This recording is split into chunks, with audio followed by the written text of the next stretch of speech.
ایک سوال میں آپ سے پوچھتا ہوں، آج رمضان میں یہ بہت ضروری ہے، کیونکہ رمضان ہونے کے بعد بھی سب کو پتا ہے کہ چاند دکھتے ہی اللہ شیطانوں کو قید کر لیتا ہے، یہ سب کو پتا ہے۔ حدیث پاک میں بھی سرکش جنات اور شیطان دونوں قید ہو جاتے ہیں، ان کو قید کر دیا جاتا ہے، جب تک چاند نہیں دکھے گا یہ نہیں آئیں گے۔ لیکن جو 11 مہینے ہم بلیم ڈالتے تھے شیطان پر کہ ہم سے برائیاں ہو گئی، گناہ ہو گئی، کیوں؟ ارے شیطان ایسا کرا دیا، شیطان ویسا کرا دیا۔ اب رمضان میں کون کرا رہا ہے؟ شیطان تو ہے نہیں، پھر فجر میں سوتا کیوں ہے؟ بغیر نماز پڑھے ٹانگ پھیلائے ویسی نماز قضا کر رہے، کون سا شیطان تمہیں سلایا؟ ابھی تو شیطان ہے نہیں۔ ابھی بھی بہت سارے لوگ چوری کا کھانا نہیں چھوڑتے، بہت سارے لوگ جھوٹ، دغا، غیبت یہ رمضان میں بھی نہیں چھوڑتے ہیں۔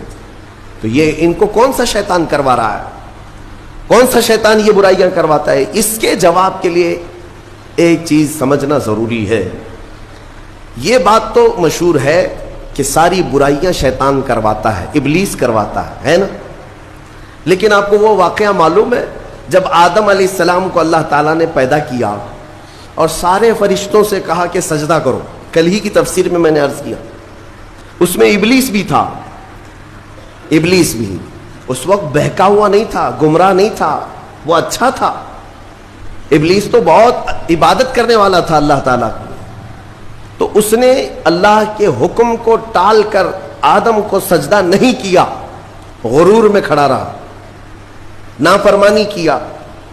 تو اب میں یہ سوال کرتا ہوں کہ ہر ایک کو گمراہ کرنے والا شیطان ہے، تو شیطان کو کس نے گمراہ کیا تھا؟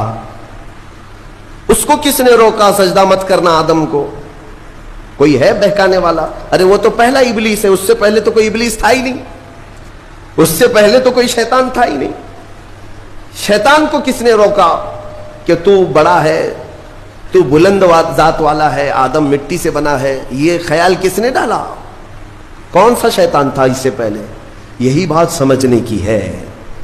محدثین نے مفسرین نے فرمایا ابلیس کو جس چیز نے سجدہ کرنے سے روکا وہ نفس امارہ ہے، وہ نفس ہے جو آج بھی تمہارے ساتھ ہے۔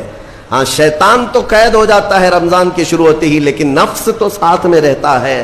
اب پتا چلا کہ رمضان میں جو کچھ بھی غلطیاں یا کوتاہیاں یا گناہ کچھ لوگوں سے سرزد ہوتے ہیں تو یہ نفس کے پجاری ہیں، نفس ان کے ساتھ ہے، یہ نفس کی غلامی میں آ گئے اور نفس کے شکار ہو گئے۔